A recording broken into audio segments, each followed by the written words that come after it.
নমস্কার বন্ধুরা, তো সকলে কেমন আছো? আজকে তোমাদের সামনে আবার চলে আসলাম একটা নতুন ভিডিও নিয়ে। আজকে থেকে শুরু করতে চলেছি ইংরেজির একটা সিরিজ। যে সিরিজটা শুরু হচ্ছে ফাউন্ডেশন অফ ইংলিশের মধ্য দিয়ে, যেখানে আমরা মেনলি শিখব বিভিন্ন পাঠ্যপিসের ফাংশন, অর্থাৎ তারা কিভাবে বাক্যে ব্যবহার হয়। কারণ তোমরা একাডেমিক সেশনে তোমরা যখন পড়াশোনা করেছো, তোমরা মূলত সকলেই noun, pronoun, verb, adverb, adjective, preposition, conjunction, interjection, তাদের সংজ্ঞা, তাদের প্রকারভেদ, তাদের উদাহরণ সব পড়েছো।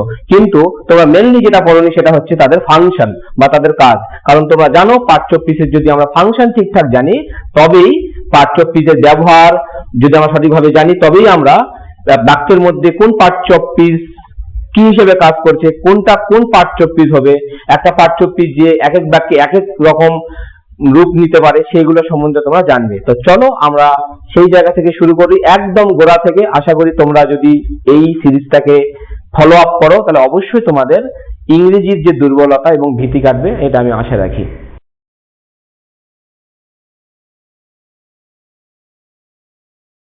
তাহলে আজকে আমরা শুরু করছি ফাউন্ডেশন অফ ইংলিশ।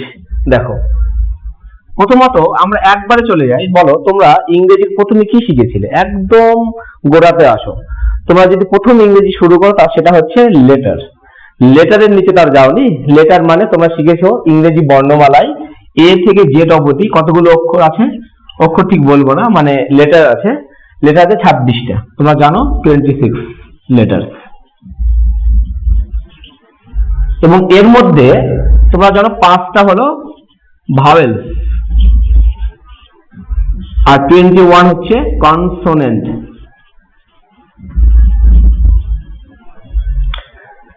এগুলো হচ্ছে বর্ণমালা, ইংরেজি বর্ণমালার বর্ণ। তো ইংরেজি বর্ণমালাকে তোমরা জানো ইংরেজিতে বলা হয় আলফাবেট। আলফাবেট, এখানে একটা প্রশ্ন হয়, আলফাবেট কখনো হয় না, আলফাবেট।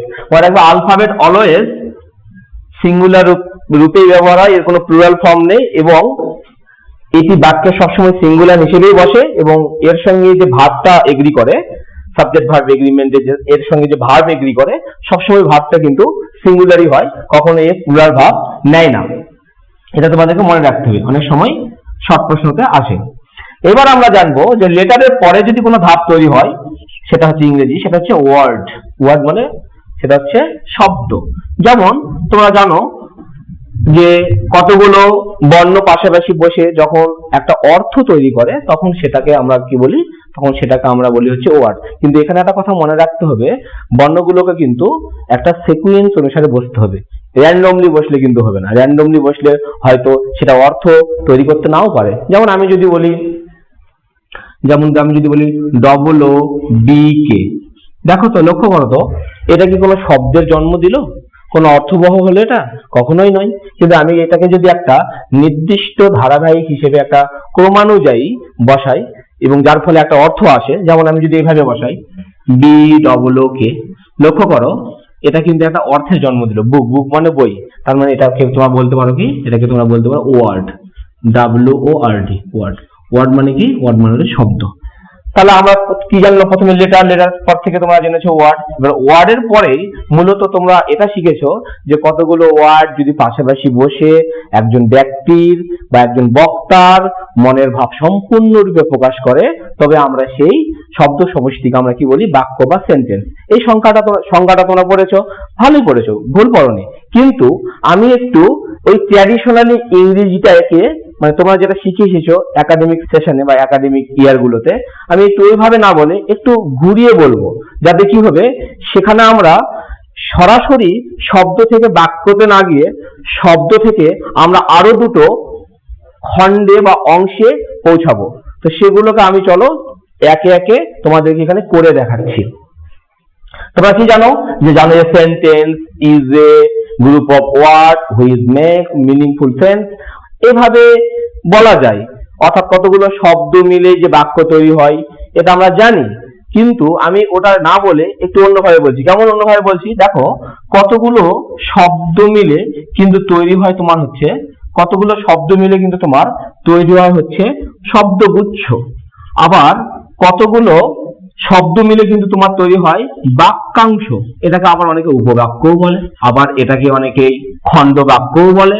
কিন্তু আমরা এদের ইংরেজি জানবো। শব্দগুচ্ছ যেটাকে আমরা বলছি ফ্রেজ, আর বাক্যাংশ, উপবাক্য বা খণ্ড বাক্য যেটাকে আমরা বলছি ক্লজ। এই ক্লজ আর এই ফ্রেজ মিলে তৈরি হচ্ছে সেন্টেন্স। দেখো আমি এইভাবে বলবো, অর্থাৎ আমি এটাও কিন্তু বলতে পারি যে কতগুলো ওয়ার্ড মিলে হয় সেন্টেন্স, আমি কিন্তু এটাও বলতে পারি। কিন্তু ওটাতে না গিয়ে আমি প্রথমে কতগুলো ওয়ার্ডের সমষ্টিকে ফ্রেজ হিসেবে আর কতগুলো ওয়ার্ডের সমষ্টিকে ক্লজ হিসেবে দেখালাম। তারপরে সেই ক্লজ আর ফ্রেজের যোগফলকে আমি সেন্টেন্স বললাম। তাতে আমরা দুটো অংশের পরিচয় পেলাম। দেখো তোমরা কিন্তু বলতে পারো যে কতগুলো ইট নিয়েই ঘর হয়। হ্যাঁ, ইটের সঙ্গে যদি অন্য কিছু লাগে আমি সেটা বলছি না, যে কতগুলো ইট নিয়েই ঘর হয়, ভালো কথা।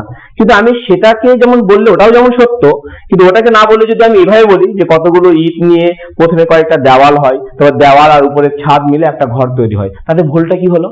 এটাও তো বলা যায়। তাতে আমি দেওয়ালের পরিচয়টাও কিন্তু এখানে পেলাম। ঠিক একই রকম ভাবে কতগুলো শব্দ মিলেই বাক্য তৈরি হয়, এ কথাটা ভুল নয়। কিন্তু কতগুলো শব্দ মিলে একদিকে ফ্রেজ তৈরি হয় আর একদিকে ক্লজ তৈরি হয়, আর ফ্রেজ আর ক্লজ মিলে সেন্টেন্স তৈরি হয়, এ বলাটাও ঠিক। এবং এর মধ্য দিয়ে আমরা নতুন দুটো অংশ চিনলাম, ফ্রেজ আর ক্লজ। এখন আমরা এই ফ্রেজ আর ক্লজের সম্বন্ধে অল্প পরিচয় আপাতত জানবো। এদের সম্বন্ধে অধিক জানতে হবে, কারণ এগুলো একটা এই ইংরেজির একটা অনেক বড় একটা অংশ এরা নিয়ে আছে। তো এদেরকে আমরা ভালো করে এক পার্টে ফ্রেজ আর ক্লজকে নিয়েই আলোচনা করব। আজকে শুধু যতটা না জানলেই নয়, সেটা জানো। ফ্রেজ কি তোমরা তো জানলে, ফ্রেজ মানে হচ্ছে কতগুলো শব্দের সমষ্টি। আবার ক্লজ মানে কি? ক্লজ মানেও শব্দের সমষ্টি। তাহলে পার্থক্যটা কি এদের? এদের পার্থক্যটা এটাই যে ফ্রেজের মধ্যে কিন্তু সাবজেক্ট নেই, ফ্রেজের মধ্যে কিন্তু কোনো ফাইনাইট ভার্ব নেই। ফাইনাইট ভার্ব মনে রাখবে, কারণ শুধু ভার্ব বললে বলাটা ভুল হবে, কারণ সমাপিকা ক্রিয়ার কথা বলতে হবে। অর্থাৎ যে শব্দগুচ্ছের মধ্যে সাবজেক্ট থাকে না, আবার কি ফাইনাইট ভার্ব থাকে না, সেই শব্দগুচ্ছকে আমি বলবো ফ্রেজ। সেই শব্দগুচ্ছকে আমরা কি বলবো? শব্দগুচ্ছকে আমরা বলবো ফ্রেজ। মনে রাখবে যে একটা ফ্রেজ কিন্তু বাক্যের মধ্যে একটা পদের ন্যায় আচরণ করে। এবার পদ কি একটু পরে জানছি। পদ মানে পাঠ্যপিস, পদের মতো আচরণ করে, পদের মতো আচরণ করে। এবং আরো একটা কথা দেখো, যেহেতু ফ্রেজের মধ্যে সাবজেক্ট ফাইনাইট ভার্ব অর্থাৎ কর্তা আর সমাপিকা ক্রিয়া থাকে না, সেই কারণে আমরা ফ্রেজকে কি বলবো? ফ্রেজকে আমরা বলবো অর্থহীন, মানে পুরোপুরি অর্থ এটা দেয় না, সেই জন্য এটাকে বলবো মিনিংলেস। হ্যাঁ, অনেক জায়গায় দেওয়া আছে যে এটা একটা আংশিক অর্থ দেয়, সেটা আমি মানে অস্বীকার করছি না। তবে মানে বাস্তবিক দিক থেকে এটা যেহেতু পরিপূর্ণ অর্থ দিতে পারে না, সেই জন্য এটাকে আমরা মিনিংলেস বলবো। যেমন এক্সাম্পল হিসেবে তোমরা দেখতে পারো ইন দা মর্নিং, এটা একটা ফ্রেজ। এবার এটা কোন ফ্রেজ, বাক্যে কোন পদের মতো আচরণ করছে সেটা আমরা এই মুহূর্তে জানবো না। জাস্ট এটা একটা পদের মতো আচরণ করছে, এটা বাক্যে এটাকে লিখলে তবে এটা কি পদের মতো আচরণ করছে সেটা বোঝাতে বেশি সুবিধা হবে।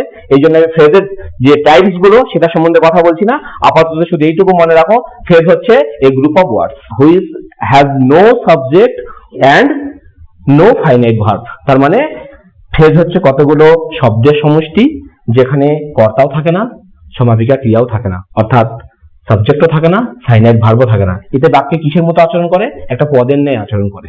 এবং এটির অর্থ কি থাকে? উত্তর না, এটি পরিপূর্ণ অর্থ দেয় না, আংশিক অর্থ দেয়। তো সেই দিক থেকে এটাকে মিনিংলেস বলাই ভালো। এবার উল্টো দিকে আমি ক্লজ সম্বন্ধে একটু বলি।